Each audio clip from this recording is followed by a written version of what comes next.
Okay, so get this. Today, we are diving headfirst into some serious cosmic throwdowns. Oh, I like where this is going. We're talking battles of gods and angels, the kind of stories that make you go, wait, what? The really big, epic stuff. Exactly. We've got excerpts from two totally different traditions, ancient Hindu texts, talking about these crazy clashes between Devas and Asuras. And then, on the flip side, the iconic war in heaven straight from the Bible's book of Revelation. Two very different takes on the whole good versus evil thing, right? Absolutely. And that's what's so fascinating. You've got these ancient cultures, worlds apart, but they're both grappling with this idea of a cosmic battle, this ultimate showdown. Right, like it's something fundamental to how we understand, well, everything. Totally. But here's the thing. The way they approach it is surprisingly different. Like night and day in some ways. For example, the Hindu text.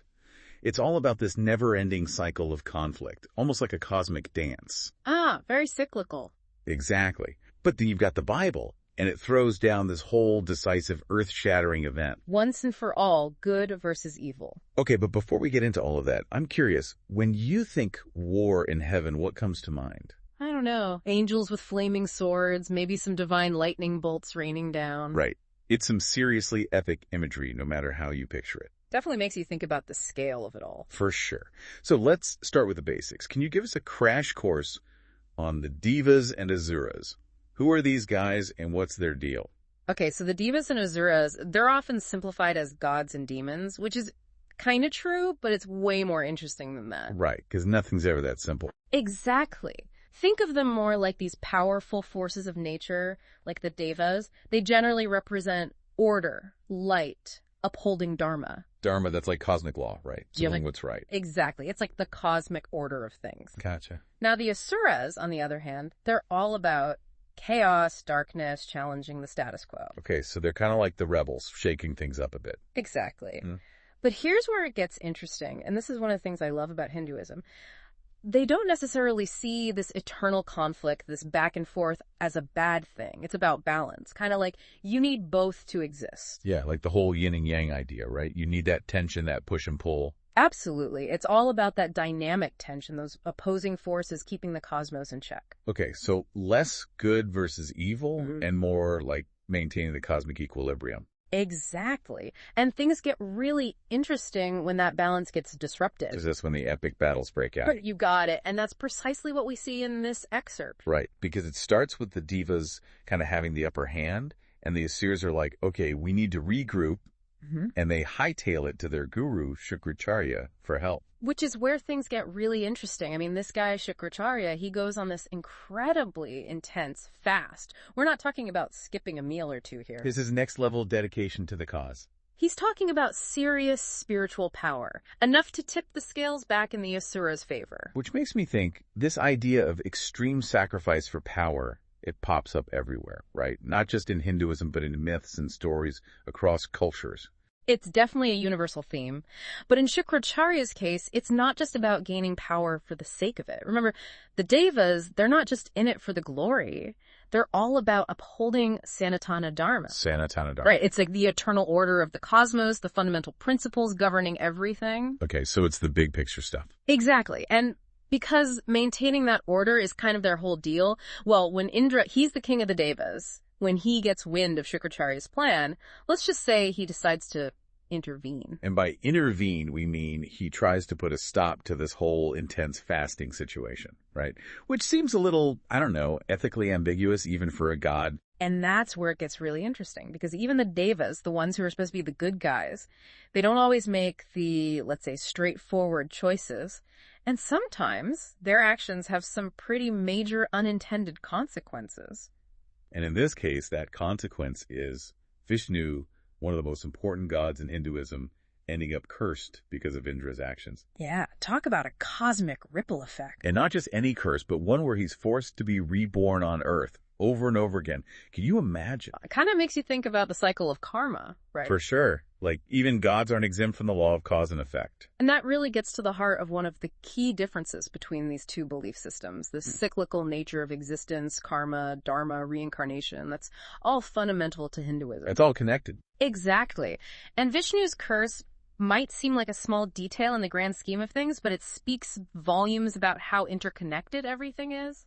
Okay, but wow. Talk about karma coming back around. But before we get too sidetracked, let's circle back to Shukracharya, because after that whole curse situation, things get a little crazy, don't they? Let's just say there's some divine trickery afoot. Divine trickery. I like the sound of that. And a case of mistaken identity that would make even the Greek gods blush. Oh, it's that good, huh? Yeah. All right, so we've got Shukracharya totally laser focused on this intense fast, and all of a sudden, Indra's daughter, Jayanti, pops up on the scene. Talk about a plot twist. Right. And she's not just there for a friendly visit. She's on a mission, basically spying on the guru. But things don't exactly go according to plan, do they? Nope, not even close. Instead of sticking to the whole espionage thing, Jayanti ends up winning Shukracharya over. He's impressed by her, so much so that he asks her to marry him. And she says yes. Can you believe it? Talk about a whirlwind romance. And they just disappear, like poof, gone. For 10 years, a whole decade they're together, and no one, not even the other gods, can find them. Wait, seriously, for 10 years, what were the Asuras doing this whole time? Weren't they, like, a little concerned that their guru had gone AWOL? Okay, so that's the best part, right? The Asuras are clueless. And to make matters worse, someone else steps in to fill that guru void. Brihaspati, the guru of the Devas. Hold on, are you saying the Devas sent their own guy undercover to lead the Asuras? Talk about a power play. It's like they're playing both sides of the cosmic chessboard. That's some next-level strategy. They were playing the long game. But wait, so what happens when Shukracharya finally finishes his super intense fast and comes back after 10 years? Well, imagine his surprise when his own disciples, the Asuras he's supposed to be leading, they don't even recognize him. They think he's some kind of imposter and turn him away. Oh, no. Can you imagine? That's brutal. Talk about an awkward reunion. It's more than awkward. It really makes you think about identity, about how easily we can misjudge even those we think we know best. It's a good reminder that things aren't always what they seem, even in the divine realm. And it makes me think, have you ever been in a situation where your own expectations, or maybe even your biases, clouded your judgment? Made you misjudge someone or miss something important? It's a universal experience, isn't it? And that's what makes these stories so powerful. It's not just about what happens, but why it matters, what it reveals about ourselves and the world around us. For sure. Okay, so we've got deception, mistaken identities, a whole lot of cosmic irony playing out with the Devas and Asuras. But let's shift gears for a moment and talk about that other epic battle we mentioned, the war in heaven as described in the Bible. Now, this one feels different right from the start, doesn't it? Absolutely. For one, the setting is just, wow, right. We're not talking about some battlefield on Earth here. Imagine the heavens themselves, this realm of pure light and beauty, transformed into a battleground. Cue the epic music. It's giving me very much Paradise Lost vibes. Angels with flaming swords clashing in the heavens. It's high-stakes drama on a cosmic scale. And the stakes are high. Because this isn't just some minor squabble. This is a full-blown rebellion against God himself, led by none other than Satan. Okay, so that begs the question. Who is Satan? Right. Because I think there's a lot of misunderstanding about his whole deal. Like, who is he in this context? And what makes his rebellion such a big deal? Right, so a little biblical backstory is definitely needed here. See, Satan, he wasn't always the embodiment of evil. He was once a glorious angel, Lucifer, who, for reasons we'll get into, decided to lead this revolt against God. So he wasn't always the bad guy. Exactly.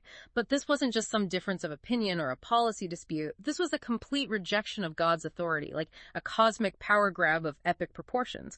And that's why his fall from grace is considered such a pivotal moment in Christian theology. It's like the ultimate betrayal.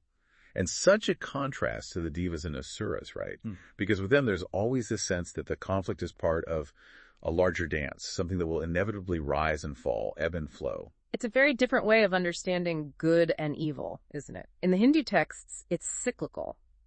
But the war in heaven, at least in this excerpt, it feels way more final, like a definitive break. Yeah, it's like this singular event that changes everything. And it sets the stage for the whole ongoing struggle between good and evil that we see playing out in the world today. And speaking of that struggle, there's this one detail in the book of Revelation that always blows my mind. Yeah. 1/3 of the angels sided with Satan.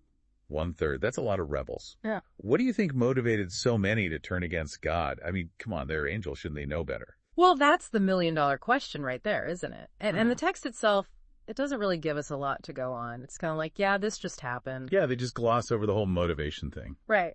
But of course, that hasn't stopped people from coming up with theories. I mean, theologians, scholars, they've been debating this for centuries. So spill the tea. What are some of the leading contenders for why Satan decided to go rogue? Well, one of the big ones revolves around the idea of pride. There's this idea that Satan, he refused to bow down to humanity when God created us. Ooh, bruised ego alert. Right, like, I'm an angel. I was here first. I'm not bowing down to anyone, especially not these new kids on the block. It's the ultimate power move, but it backfires spectacularly. You got it. And this whole pride thing, it ties into that classic pride before the fall idea. It's kind of a recurring theme, right? For sure. But so it's all about pride. Well, some theologians, they take it a step further. They suggest that maybe it wasn't just a one-time heat-of-the-moment kind of thing. Instead, they say maybe it was more like a slow burn, like a gradual turning away from God, fueled by resentment, maybe a bit of ambition, maybe even a touch of jealousy. Oh, so it's a snowball effect. Exactly. Like each choice, each little act of defiance pushes him further and further down that road. It's interesting, though, because when you start thinking about it in those terms, suddenly you're not just talking about a one-dimensional villain anymore. It gets a lot more nuanced. Right. He becomes a much more complex figure. He made choices that had consequences. It's almost kind of tragic in a way. Definitely adds another layer to the whole story. And it reminds us that even with these ancient texts, there are always multiple ways to understand them, multiple lenses through which to view these events. For sure.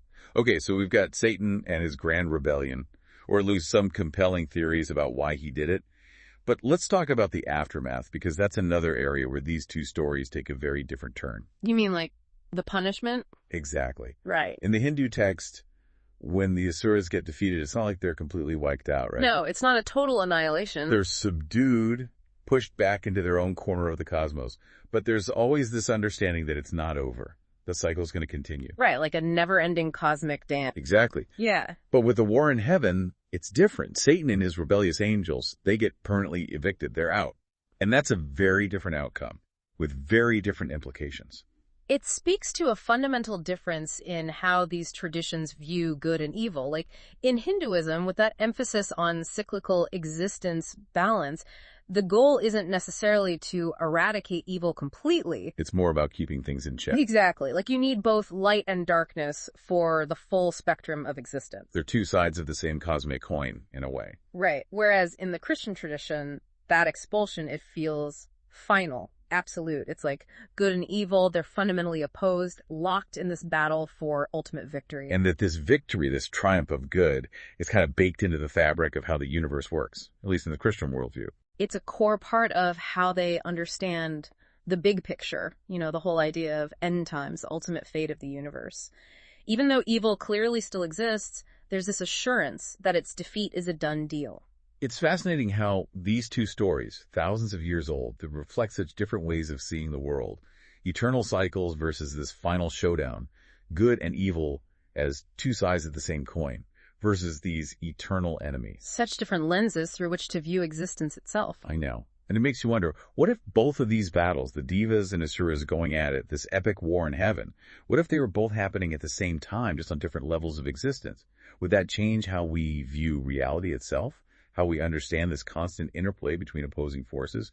It's a mind-blowing thought experiment, isn't it? And it speaks to the power of these stories, the way they continue to resonate with us all these centuries later. Absolutely. It's like, maybe it's not about picking sides, but trying to understand how these forces, these cosmic tensions, shape our world. Well, on that note, thank you for joining us for this deep dive. And till next time, keep exploring, keep questioning, and keep those aha moments coming.